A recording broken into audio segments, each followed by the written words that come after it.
When I first moved out of my parents' house, which seems like it was so long ago now that I'm actually bringing it up, I went north to Wisconsin. It wasn't much further away since I was already in Illinois, but there's still a very significant feeling in the difference of how cold it is. My first winter in Wisconsin was a pretty bad one, so when it came, I just had absolutely no idea what to expect. At the time, I was 19 and I didn't go to college. I had, in fact, moved to Wisconsin to be close to a friend of mine, and I had to get a job at a retail place. I would ride the bus to and from work. Walking from the bus to my apartment that winter was hell, though. I didn't mind it so much when it was snowing, but the freezing cold was a completely different matter altogether. There were times when it was so cold that it was skin-biting. Not having a lot of money, I also didn't live in the best part of town either. It was definitely nowhere near as nice as where I grew up, at least. Even though it was not the greatest place to live in, though, I had a nice long walk from the bus stop and never really had any problems. I don't think there were any gangs or anything like that around. It was just a very poor area economically. Anyway, this was a day in December. I think it was somewhere around Christmas time. I remember being in the store. It was really slow, so it might have been right after Christmas. It was a long time ago now, though, so I guess that's not too important. It was snowing extremely hard on this day. I appreciated the fact that I didn't have to drive in it, but I knew I would have to walk through it for quite a while. It was really heavy snow. I was at work waiting to get off and go home. When the time did come around, I went out into the heavy snow and waited for the bus. The visibility was very bad, and as it happened, the bus was a little late as well. It was going to be very slow moving getting home. I noticed something odd as we were getting close to my stop, though. I could see there was a guy walking along the sidewalk. I could barely make it out through all the snow, but it looked like he was carrying a jug of iced tea or something in his hand. He was yelling out stuff to the air while swinging the jug around and around. He looked at the bus when it went by, and he was yelling at the bus, it seemed, but I couldn't make out what he was talking about. It was not long after that when the bus reached my stop and I got off. I stepped off into the snow, which I can still remember the feeling of my feet sinking into to this day. I could hear that weird crunching sound it makes when you step into the fresh snow, breaking the surface for the first time. And although there was the howling of the wind in my ears, it only took a few moments before I heard the noise of that guy who was yelling. I quickly looked behind me, back into the falling snow. He was right there. I could barely make him out, even though it wasn't the best view. I decided to just keep on walking ahead and doing my best to ignore that man. I turned onto another street and figured that would be the end of that. Still, though, I could hear the man's yelling. I could not completely understand what he was yelling about still, but I could absolutely hear him saying something. I turned around instinctively, like you do whenever you hear something right behind you, and I noticed that he had turned onto the same street I was walking down. I was slightly alarmed at this point. I didn't think he was following me, but he was walking a little faster than I was. I didn't want to have to interact with this man in any way. It was all too weird. I tried to pick up the pace. I had to turn on several streets to get to the house I lived in. It was a house with 2 flats, me living in the bottom one. I turned onto another street and gazed back at the man when I turned. He was still yelling out things I could not understand, and I was getting more and more nervous still. But it was now that I noticed that he had once again turned down the street I had turned on as well, and he was still walking faster than I was. Part of me was now convinced that he was coming after me. I had no idea who he was, though. I had never seen him before, so I doubted he knew me either. That was of little comfort, though. Being followed by someone you don't know is much scarier. And so it went on. He turned down all of the streets that I was turning on, and he kept gaining on me, while also keeping his strange yelling. Really, it wasn't that important. The only important thing to me at this point was getting into my house, out of the snow, and away from this strange yelling man. I kept walking, trying to walk faster. I just knew I would feel better once I finally got into the house. When I got down the street and closer to my home, I picked up the pace and sprinted into my yard. I had that fear that once you start running, you start being chased. I tried not to think about it though until I finally got out of the snow and into my house, and had already locked the door. I was happy to finally be away from that really weird guy. Before I did anything else, I turned around and looked out of the small window that was in the door. I was shocked to see that the guy had immediately turned into my yard and was now walking up toward the house.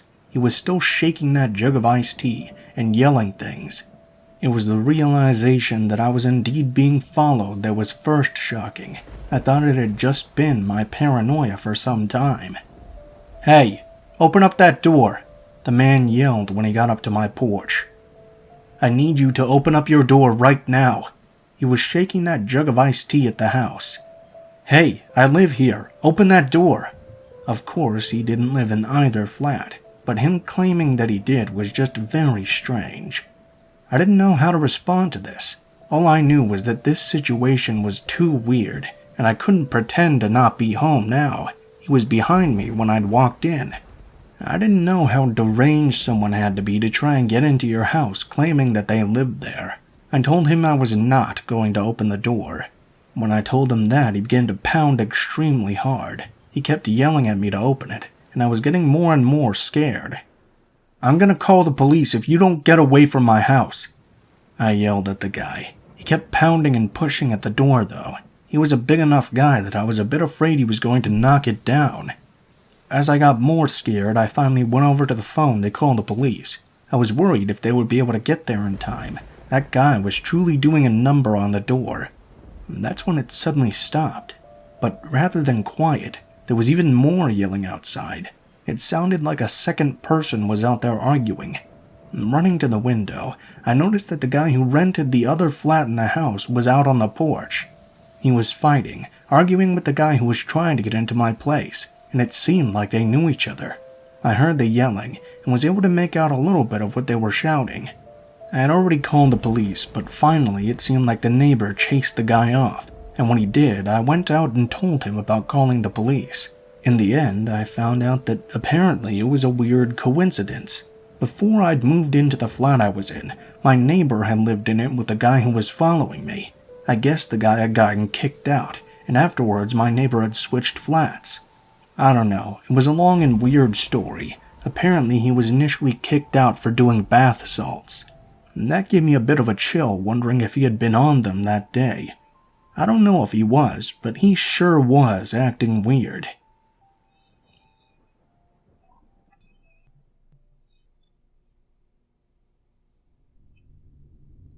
I didn't learn to drive when I was in high school like most people do. I just didn't have any interest in it at all.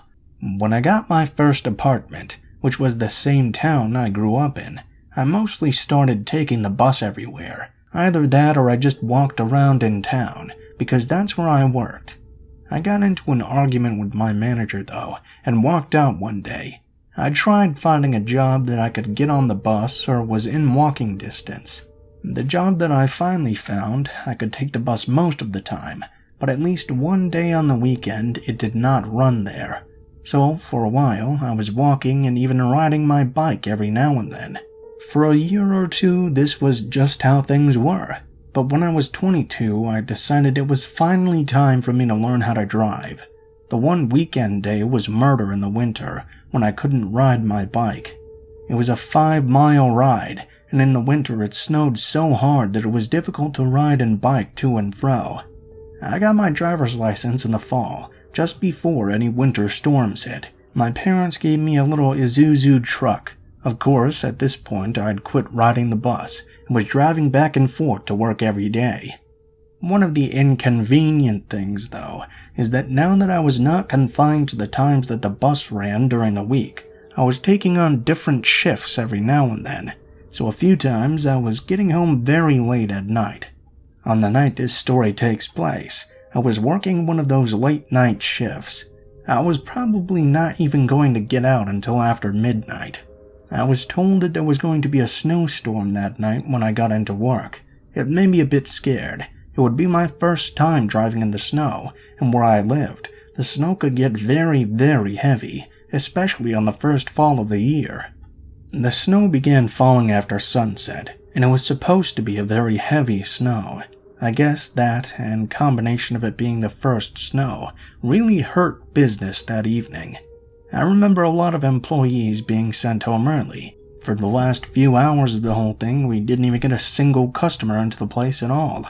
A lot of that time I spent in the dining room of the restaurant, looking out the window as the snow kept falling, and building up. The plows were out in force, but they were barely making a dent into the heavy snowfall that was piling up on the road. Well, it was no surprise that by the time it finally came time to run home, I was feeling especially scared. I had nothing to expect as far as driving. I didn't know much about the truck, but it was such a small vehicle. It didn't take a long time until I discovered the fact that it was not great for driving in the snow. It kept on skidding over and over again, I suppose because it was such a light truck, and it skidded several times. It took everything I had as a brand new driver just to keep it on the road, and in the end, it didn't work. About halfway home, I had a horrible skid, and the truck went right into a ditch. The road was basically abandoned.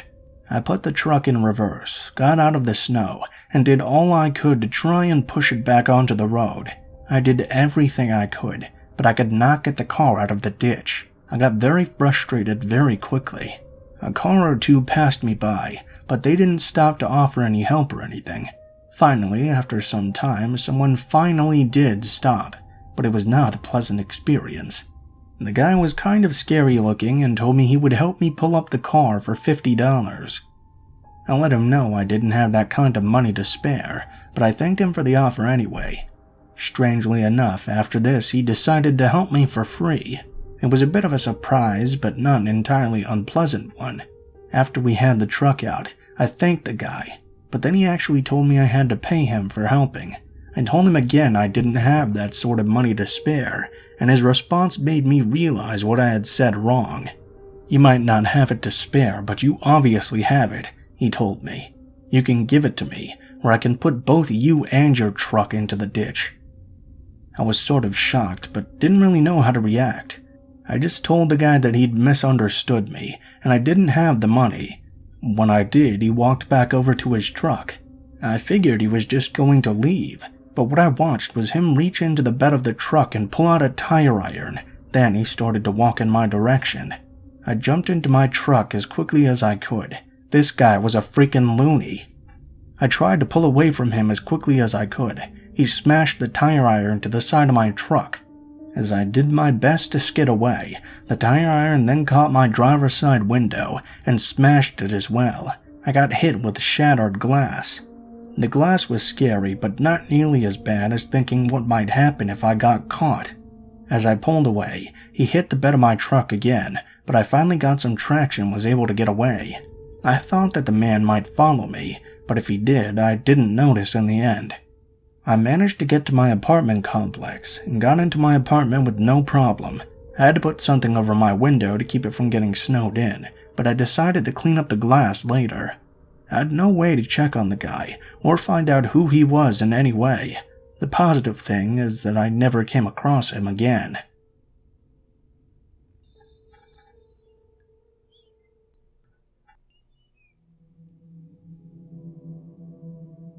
Before my parents got divorced, my mom used to always take us out to trick-or-treat. After the divorce, as my mom didn't have enough money to support us, my dad got custody of me and my older brother.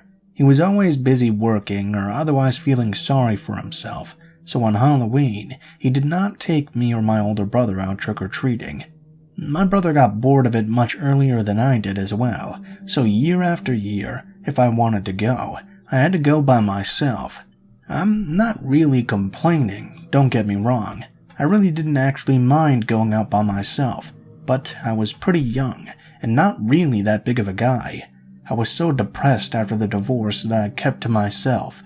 I hadn't made many friends, so I tended to spend a lot of time alone. Being how I was given a hard time by some of the other kids as well. I don't really want to go so far as saying that I got bullied though. I never really got into any fights or felt threatened by the other kids around me at school. I just didn't exactly fit in with them, and they didn't get along well with me either. On the Halloween this year happened, I was 11 years old. My older brother was 14, and I can't exactly remember what he was doing that night. My dad, however, I could tell you, was asleep on the couch. He hadn't bought any Halloween candy and was leaving the porch light off, so trick-or-treaters would not come up to the house. I always thought that was pretty lousy of him, but not much I can say or do about that now. I live by myself, and nowadays I always buy a lot of trick-or-treat candy and tend to give several pieces to every kid who comes to my door. But that night, the absolute weirdest thing ever happened. We were hit by a snowstorm really early in the morning. I had never experienced one before, and it snowed hard. They canceled trick-or-treat for that night, and that was the scariest thing that ever happened to me. Just kidding. I was really disappointed about not getting to go out trick-or-treating though. It was also kind of neat to have such a strong snowstorm so early in the year though. I went up to my room and watched television, and watched out of the window as the snow fell constantly outside. I got up at one point and went to the bathroom. As I was walking back into my room, I saw someone standing in my bedroom. Now, to be fair, I did have my lights off and I was watching somewhat scary things on television, but there was definitely someone in my bedroom, right by my bed. Whoever it was only stood there for a quick moment, and then crawled really quickly underneath my bed. I stood there for a moment. At first, I assumed it was my brother playing a Halloween prank on me, so I asked him to stop, but there was no response. I asked him to get out from under my bed, but there was no response then either. The third time I asked, I heard something behind me. I turned around. It was my brother. What are you telling me to stop doing exactly? I jumped when I realized it was him behind me. I quickly told him that someone was in my room and had gotten underneath my bed. My brother flipped the light on and then went and looked underneath, but when he got up, he told me that there was no one there. I insisted that I had for sure seen someone, and had assumed that he and a friend were playing a prank on me. When I went to look under the bed, I expected him to grab and scare me, but none of that happened. When I looked under the bed, it was completely empty except for a few of my toys under there. I swore up and down to my brother, and I swear up and down to you, that I did indeed see someone in my room, and I did indeed saw them crawl under my bed. My brother believed me and suggested that it was something called a shadow person or something. I don't know what it was, but I do know that I for sure did see something. It was scary as hell sleeping on my bed that night. I kept expecting whatever I had seen to come out.